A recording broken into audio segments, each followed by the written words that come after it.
Olá, lição número 8, parte de domingo, falando sobre a esperança sem limites, esperança além desta vida. No estudo de hoje nós falaremos sobre a esperança que transcende, que supera o tempo, que supera a vida normal. Falaremos sobre a convicção que move as pessoas, na direção da superação e na expectativa de algo que se deseja alcançar.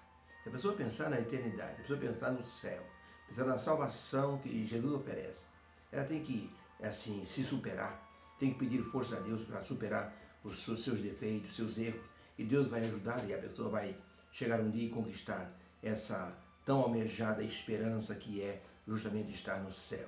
Como o dicionário define esperança? O dicionário define esperança da seguinte forma: esperança é uma crença emocional na possibilidade de resultados positivos relacionado com eventos e circunstâncias da vida pessoal. A esperança requer uma certa perseverança. Esperança é acreditar que algo positivo vai acontecer, mesmo quando exista indicações ao contrário. Isso é esperança. A pessoa utiliza a perseverança, acredita no que vai acontecer, naquilo que seja um sonho ou mesmo uma expectativa de algo muito bom. No campo espiritual, podemos dizer que a vida só tem objetivo se houver esperança no coração da pessoa. Por isso, podemos dizer que sem esperança não é possível viver. As pessoas perdem a motivação de viver quando perdem a esperança. Uma universidade inglesa fez uma pesquisa com 25 mil pessoas que escaparam dos campos de concentração da Segunda Guerra Mundial. Todas elas disseram que só conseguiram sobreviver, mesmo nas condições mais degradantes, porque elas tinham esperança no coração de que um dia eles alcançariam a liberdade. E essa esperança os segurou na fome e nas situações mais abjetas que um ser humano possa viver. Por isso que quando uma pessoa comete suicídio e deixa uma carta justificando o seu ato, é porque a pessoa perdeu toda a esperança na vida. Que pena que a esperança pode ser desprezada por alguns, quando poderia ser a mola mestra para impulsionar a pessoa para o sucesso ou para uma vida melhor. Com isso em mente, pensemos o que representa a morte para a maioria das pessoas e veremos que as pessoas que têm esperança na ressurreição têm uma vida mais feliz porque acreditam na vida eterna, vivem com mais objetivo aqui nessa terra, porque têm uma esperança de algo melhor no futuro. Ao mesmo tempo, aqueles que não têm nenhuma crença na esperança ou na ressurreição, ou não têm nenhuma esperança além dessa existência, têm uma vida insignificante e vazia.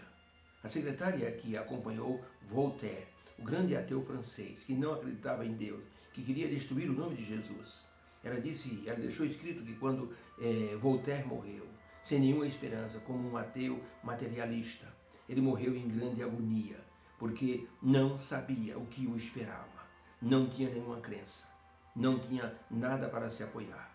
Quando uma pessoa crê em Jesus, ele crê também na ressurreição, e isso dá esperança e motivação para ele enfrentar qualquer tipo de problema nesta vida. Pergunta número 1 da lição número 8, da parte de domingo, nas palavras do apóstolo Paulo: qual a relação entre a ressurreição de Cristo e a esperança para a nossa vida e também para a nossa morte? Qual é a relação que existe entre a ressurreição de Cristo e a nossa vida e talvez a nossa morte? 1 Coríntios 15, o apóstolo Paulo diz assim: ora, se prega por aí que Cristo ressuscitou dentre os mortos, como dizem alguns dentre vós que não há ressurreição de mortos? Se não há ressurreição de mortos também, Cristo não ressuscitou? E se Cristo não ressuscitou, logo é vã a nossa pregação e também é vã a nossa fé. E se assim nós somos considerados como falsas testemunhas de Deus, pois testificamos que Deus ressuscitou a Cristo, ao qual, porém, não ressuscitou, se na verdade os mortos não ressuscitam. Então estamos sendo testemunhas falsas, porque se os mortos não ressuscitam, também Cristo não ressuscitou. E se Cristo não ressuscitou, é vã a vossa fé e ainda permaneceis nos vossos pecados. E também os que dormiram em Cristo estão perdidos. Se esperamos em Cristo, só nesta vida, somos os mais miseráveis de todos os homens. Então, para a pergunta, que relação existe entre a ressurreição de Cristo e aquilo que nos espera na vida e na morte? Resposta: o apóstolo Paulo afirmou que Cristo ressuscitou, e isso foi comprovado nos 40 dias que ele ficou aqui na terra. Então, os que morreram em Cristo também ressuscitarão com ele inegavelmente. Que gloriosa esperança a ressurreição de Cristo nos traz para a nossa vida, porque nos liga a esse fato de maneira direta e incontestável. A ressurreição de Cristo nos liga à crença e à esperança de uma futura ressurreição na sua segunda vinda. Foi por isso que o apóstolo Pedro testificou da ressurreição quando ele ressuscitou Dorcas, Tabita. Foi por isso que o apóstolo Paulo tanto falou na ressurreição, porque ele ressuscitou um jovem em nome de Jesus. O jovem caiu de uma janela no 3º andar, enquanto Paulo pregava e passou da meia-noite. O moço adormeceu na janela e caiu de uma grande altura e foi dado como morto. E Paulo desceu do púlpito, foi até onde o moço estava, e ali então ele ressuscitou aquele moço. E foi confirmado com isso a ressurreição. Já pensou o que é isso? Uma pessoa está morta, está totalmente assim inanimada e voltar à vida? A alegria que isso tem para as pessoas? Isso é esperança. Numa das entrevistas que um entrevistador fez com 3 executivos, ele fez uma pergunta para os 3 executivos. Que palavras você gostaria de ouvir no seu funeral? Um deles disse: eu gostaria de ouvir, foi um bom pai, foi um pai presente, um pai que se preocupou muito com os filhos. O entrevistador disse: boas palavras. O segundo: o que o senhor gostaria de ouvir no seu funeral? Ele disse: eu gostaria de ouvir as seguintes palavras: foi um bom profissional, comprometido, sempre fez as coisas de maneira justas e perfeitas e nunca deixou nada para trás. Parabéns, é realmente um pensamento muito positivo. E perguntou para o terceiro homem: o que o senhor gostaria de ouvir no seu funeral? Eu gostaria de ouvir as seguintes palavras: ei, ele está vivo, ele está vivo. O entrevistador disse: a vaga é sua. O senhor é um homem otimista e tem uma esperança além dos outros dois. Conquistou a vaga. A esperança na ressurreição é algo que deve estar dentro do nosso ser, dentro do nosso coração.